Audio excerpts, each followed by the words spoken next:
আলোবর্তিকা news channel থেকে আমি প্রজ্ঞা পারিজাত আছি কলকাতা বইমেলায় প্রেস কর্নারে। আমরা পেয়ে গেছি দিদি সঙ্গীতা বসু রায়কে।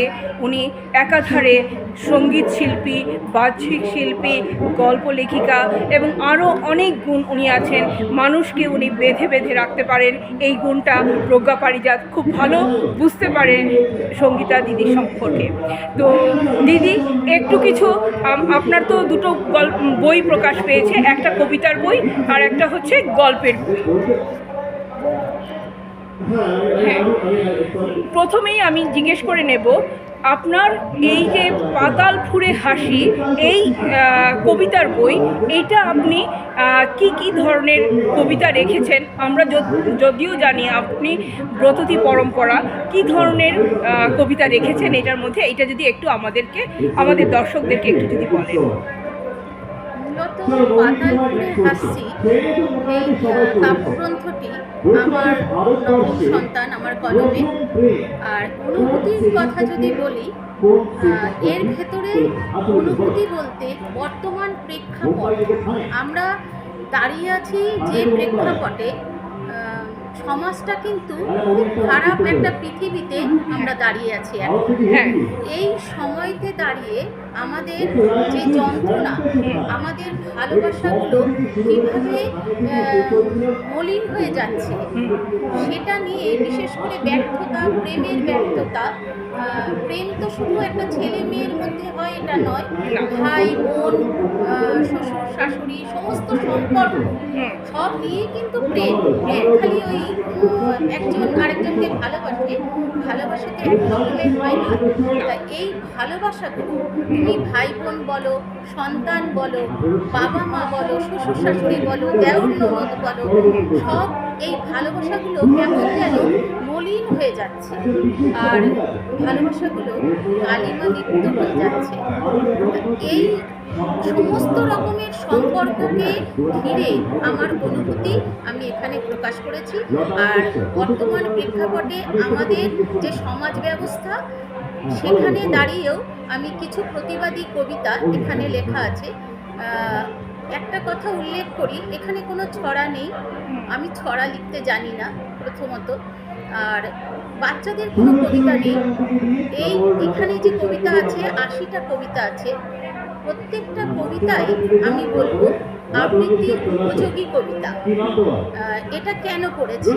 আমি যখন কবিতা লিখি, প্রত্যেকটা লাইন আমি আমার নিজের অভিব্যক্তিটা প্রকাশ করি আবৃত্তির মাধ্যমে।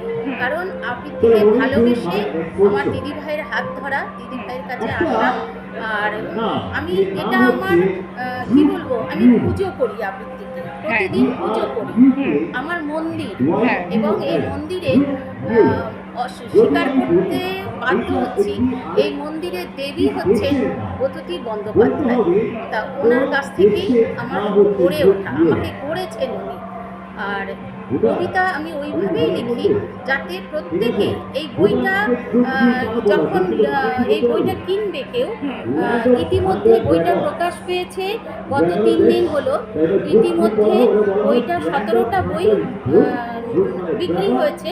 এবং আমার এটা শুনে ভালো লাগছে যে 17 জন এই বইটা নিয়েছে, তারা প্রত্যেকেই আবৃত্তি শিল্পী।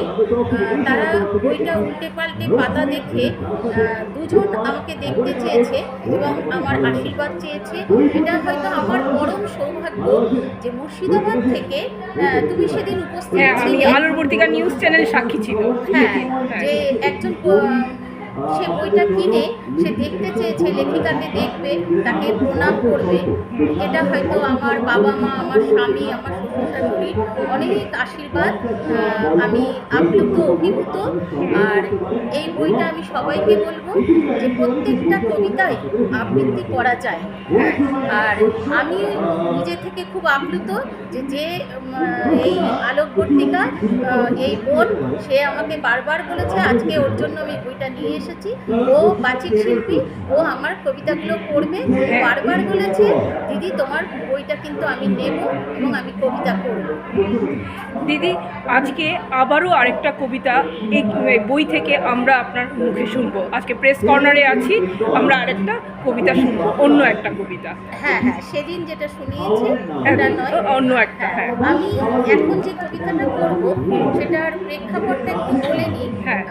যখন এইটা লেখা আমার বেশি দিনের নয়, এটা লেখা এক মাস আগে এরকম হবে, 20-25 দিন আগে লেখা।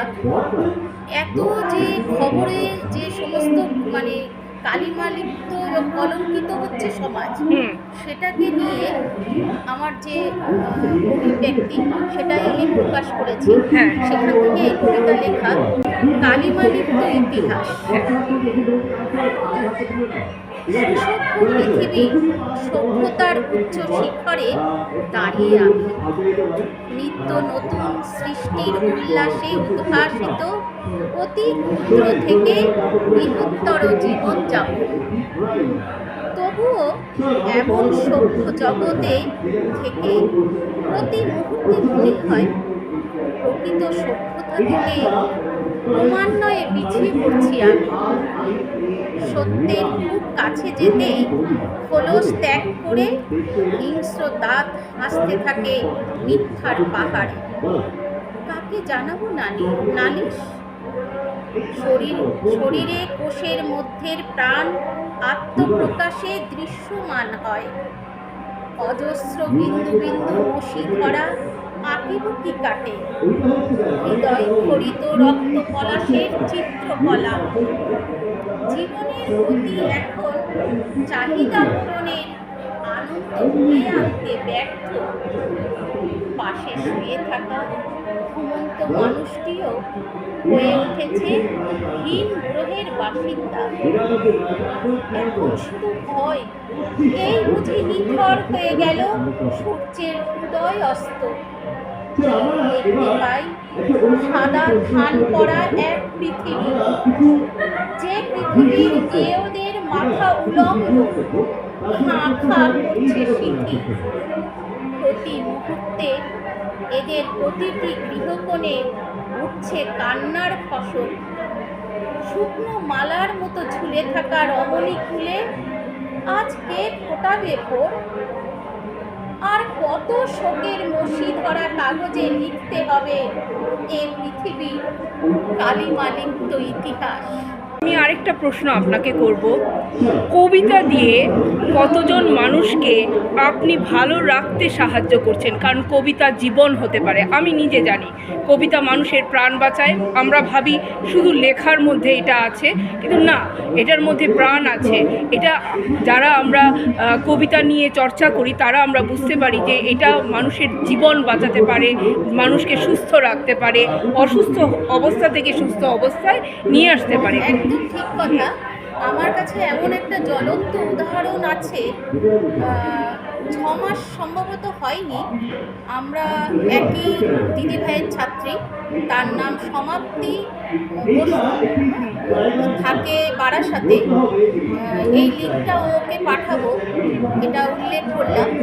বাবা মা, ওনার হাজব্যান্ড গেজেটেড অফিসার, আমরা সহপাঠী দুজনে, খুব ভালো বন্ধু আমরা।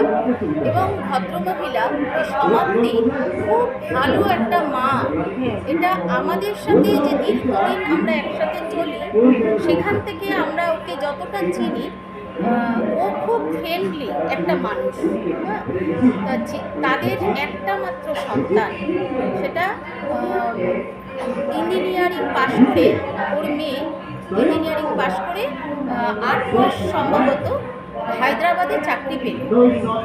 ওর মেয়ে হায়দ্রাবাদে চাকরি পাওয়ার মাস 8 পরে, এই কিছুদিন হলো, বেশি দিন নয়, এপ্রিল মাসে আমরা 9ই মার্চ আমরা করলাম, বিশিচন্দ্র গার্ডেনে অনুষ্ঠান করলাম। তার 15 দিন 10 দিন আগে, তাহলে এই মার্চ মাসে, 25 মার্চ মাসে ওর মেয়ে হায়দ্রাবাদে, খুব দুঃখের কথা বলতে গেলে কান্না এসে যায় ওর কথা বলতে গেলে। মেয়েটি মানে অদ্ভুত রকমের সঙ্গীত শিল্পী, দারুণ, মানে হয়তো আর ওরকম জন্মাবে না। ওর গান প্রতিদিন ওর মা এখনও দিয়ে যাচ্ছে টাইম লাইনে। ওই মেয়েটি যেমন গুণী, তেমন সুন্দরী, তেমন পড়াশোনায় ভালো, খুব অল্প বয়স, মনে হয় 23-24 বছর বয়স ছিল। আমাদের কাছে একটা উদাহরণ, ব্রততী পরম্পরার কাছে একটা উদাহরণ। তা ওই মেয়েটি হায়দ্রাবাদে চাকরি পেয়ে গেল রাত 10টার সময়। যেদিন ও সুইসাইড করে, রাত 10টার সময় ওই মেয়েটি মা বাবার সাথে খুব সুন্দর করে কথা বলেছে। মানে ওর মা বাবা এতটুকু বুঝতে পারে। ও এখনও প্রতিদিন আমার গাড়িতে ওকে নিয়ে যায়, দূরে যেতে গেলেই ক্লাসে আমাদের, তখনই বলে যে এতটুকু বুঝতে দেয়। রাত 10টা 10-15তে মাকে বাবাকে দুজনকেই রাত্রে যেমন প্রতিদিন কথা বলে তেমন কথা বলেছে, এবং ওদের সাথে কথা বলেই বলেছে যে তোমরা আর ঘুম করো না, আমার ঘুম পাচ্ছে, আমি এখন শুয়ে পড়ব। ঠিক তার আধ ঘন্টার মধ্যে ওদের কাছে কেউ ফোন করে যে একটু দেখুন তো ওকে ফোন করে। ওকে ইনস্টাগ্রামে ও দিয়েছে সুইসাইড নোট, ইনস্টাগ্রামে দিয়েছে। সেখান থেকে বাবা মা জানতে পারলো যে তখন অলরেডি আধ ঘন্টার মধ্যে ও শেষ। এই জায়গা থেকে তুমি যে প্রশ্নটা করলে, যে এই জায়গা থেকে একটা মা বাবা যখন সন্তানহারা হয়ে যায়, একমাত্র সন্তান, তারা কি করে বাঁচলো, এটা একটা বড় প্রশ্ন। যে কবিতা ওকে বাঁচিয়ে দিল। এই এতগুলো কথা বলার একটাই আমার কারণ, যে একমাত্র কবিতা সমাপ্তিকে বাঁচিয়ে দিল। ওকে আমরা কিছুদিন আমরা যাওয়া আসা করেছি ওর বাড়িতে। মার্চ মাসে বিসিচন্দ্র গার্ডেনের অনুষ্ঠানটা করতে পারলো না, ছিল আমাদের দলগত অনুষ্ঠানে, কিন্তু ওটা করতে পারলো না। তারপরেই আমরা ওকে ঠিক ফিরিয়ে এনেছি ক্লাসে। ফিরিয়ে আনার পরে ও বিসিচন্দ্র গার্ডেনের অনুষ্ঠানের দিন আমরা জোর করে ওকে নিয়ে এসেছি। সেখান থেকে ও কিন্তু রিকভার করে গেল। ওরা স্বামী স্ত্রী কী হতে পারে তুমি বুঝতে পারছো, যে একটা সন্তান, সেখান থেকে অনেকটা, ওর হাজব্যান্ড এখনও রয়েছে ওরকম খানিকটা, কিন্তু অনেকটাই শুধু কবিতা সমাপ্তি বসুকে বাঁচিয়ে দিয়েছে। কবিতা কিন্তু, কবিতা প্রাণ, কবিতা জীবন্ত। কবিতাকে জড়িয়ে যদি যে কোনো সংস্কৃতিকে, শুধু কবিতা নয়, সেটা গান হতে পারে, সেটা নাটক হতে পারে, ওরা তো পাগল হয়ে যেত, তাই না? ওর মা পাগল হয়ে যেত শুধু কবিতাতে। আজকে আমরা ওকে বাঁচিয়ে রেখেছি, ও বেঁচে রয়েছে শুধু কবিতাকে ভালোবেসে। এটা একটা জ্বলন্ত উদাহরণ আমার কাছে, জ্বলন্ত উদাহরণ। এরকম অনেক উদাহরণ হয়তো বা আমরা পাবো। ঠিক ঠিক, ধন্যবাদ দিদি আপনাকে এই কবিতা নিয়ে এত কথা বলার জন্য, কারণ আমিও কবিতা ভালো বুঝি, কবিতা জীবন হতে পারে এটা আমিও জানি। হ্যাঁ হ্যাঁ দিদি, এই বইমেলায় আপনার আনন্দ প্রকাশন থেকে গল্পের বইও বেরিয়েছে একটা, গল্পের ঘর সংসার। এই গল্পের বই নিয়ে যদি আমাদেরকে কিছু বলেন, কি ধরনের গল্প আপনি বাছাই করে রেখেছেন এই গল্পের বইটাতে মানুষের জন্য, সেটা যদি আমাদেরকে কিছু বলেন। এই গল্পের বইয়ে 8টা গল্প আছে। এই 8টা গল্প যেটা আছে, আমি প্রথম গল্প লেখার দিকে যে কেন গেলাম, আমি তো কবিতার মানুষ, কবিতায় যাপন করি সারাদিন। এবার গল্পতে কেন গেলাম? গল্পতে যে আমাকে প্রথম স্টেপটা আমি কোথায় ফেলেছি সেটা না বললে নয়। সেটা হচ্ছে উত্তরবঙ্গে, শিলিগুড়িতে। উত্তরবঙ্গের একটি অনু চলচ্চিত্রের একজন সম্পাদিকা, আমার বিশেষ বান্ধবী। আমরা ওখানে প্রত্যেক বছর দুর্গাপুজোয় আমি জাজমেন্টে যাই। আর উল্লেখ করি যে কলকাতা উত্তর কলকাতা, দক্ষিণ কলকাতা, আমি বহু বছর ধরে, আমি এবং আমার হাজব্যান্ড সোমনাথ রায়, আমরা জাজমেন্ট করি। ঈশ্বরের তো জাজমেন্ট হয় না, আমরা সৃষ্টির জাজমেন্ট করি, যে কীভাবে একটা থিমকে মানে পুরো চিত্রভাবে তুলে ধরে, তার যে শিল্পকলা, এই শিল্পকলার আমরা জাজমেন্ট করি। তা সেখান থেকে শিলিগুড়িতে আমি গিয়েছিলাম জাজমেন্টে। ওখানকার এই অনু চলচ্চিত্রের সম্পাদিকা আমাকে অনুরোধ করে, তুই তো লেখালেখি করিস, আমাদের একটা গল্প মানে ভৌতিক গল্প এমনভাবে লিখবি চরিত্রগুলো, অনেকগুলো চরিত্র হবে, অথচ যেন এখন মানুষের কাছে না সময় কম, প্রত্যেকের কাছে সময় কম। এবারে 3 ঘন্টার একটা বই দেখার মতো মানুষ কিন্তু একেবারেই কমে গেছে, কারণ সময় নেই মানুষের কাছে। এই প্রসঙ্গে বলি, 10 ফেব্রুয়ারি আমাদের বিবাহবার্ষিকী। আমরা সারা বছর যেমন আমার হাজবেন্ড ব্যস্ত, তেমন আমি, দুজনেই ব্যস্ত।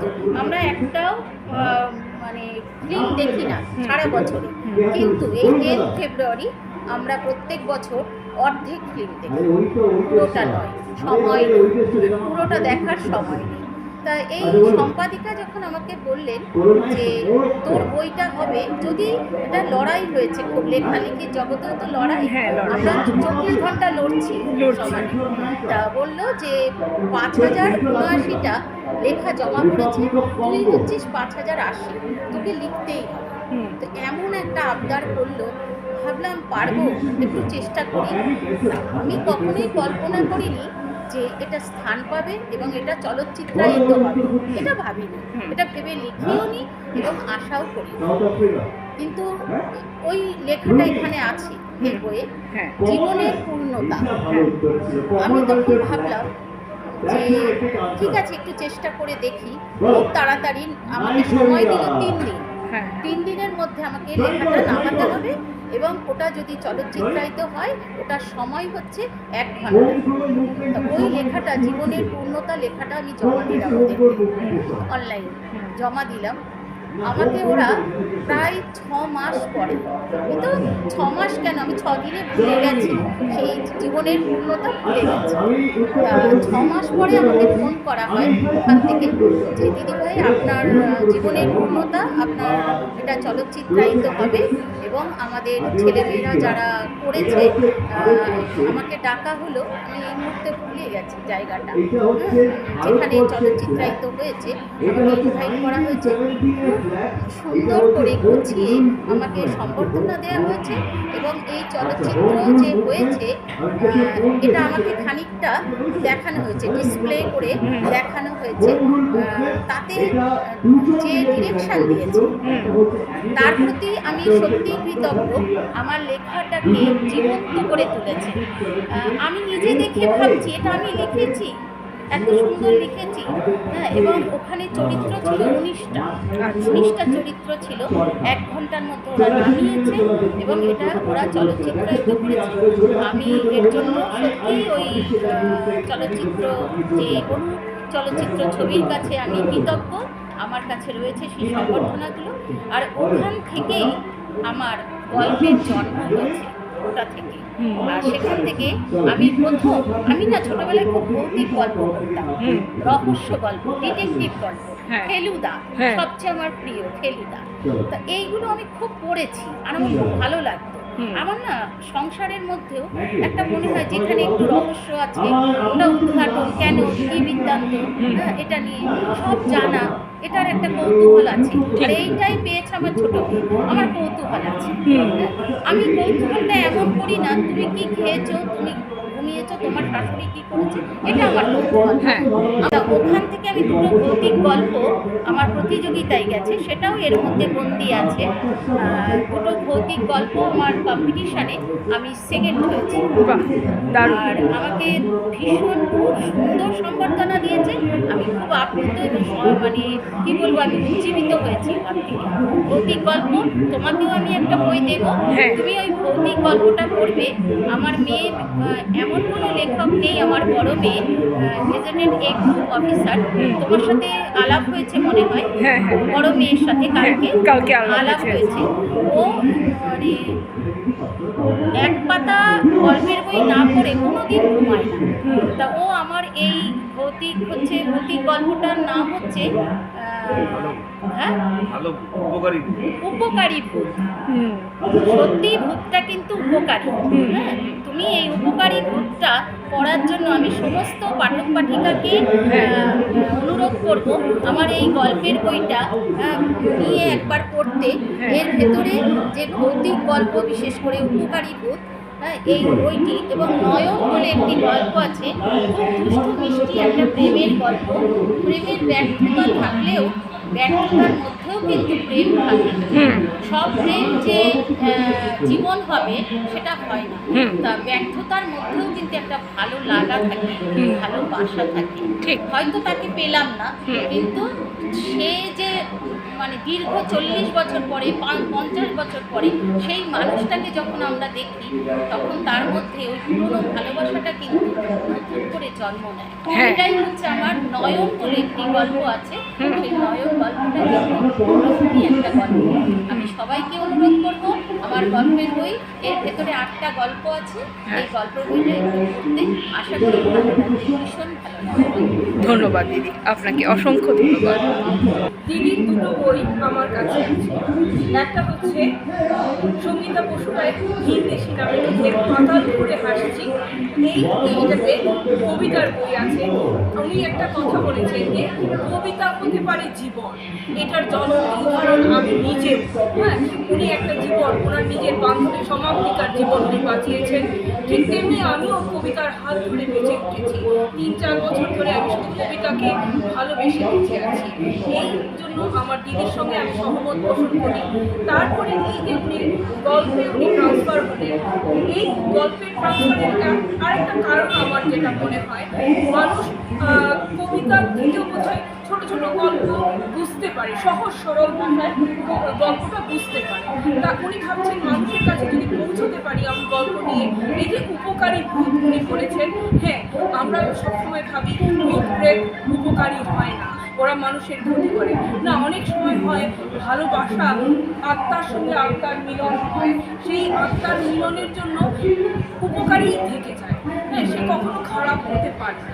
সেই জিনিসগুলো এই বইটার মধ্যে খুব ভালো করে মানে তুলে ধরা হয়েছে। প্রত্যেকটা মানুষকে বলবো, আমার আলোপত্রিকা নিউজ চ্যানেলের দর্শকদেরকে বলবো যে দুটো বই যেন সংগ্রহ করে এবং পড়ে এবং তাদের সুচিন্তিত মতামত দেয়। আমি তো পড়বই, আমি তো দিদির ভীষণ ভক্তই হয়ে গেছি কথা শুনে। এবার বইগুলো পড়বো, বইগুলো পড়ে আমিও একটা রিভিউ দেবো, নিশ্চয়ই দেবো। নমস্কার, ধন্যবাদ, ভালোবাসা। প্রজ্ঞা পারিজাত আছে আলোপত্রিকা নিউজ চ্যানেল নিয়ে প্রেস কর্নার থেকে দিদির সাথে।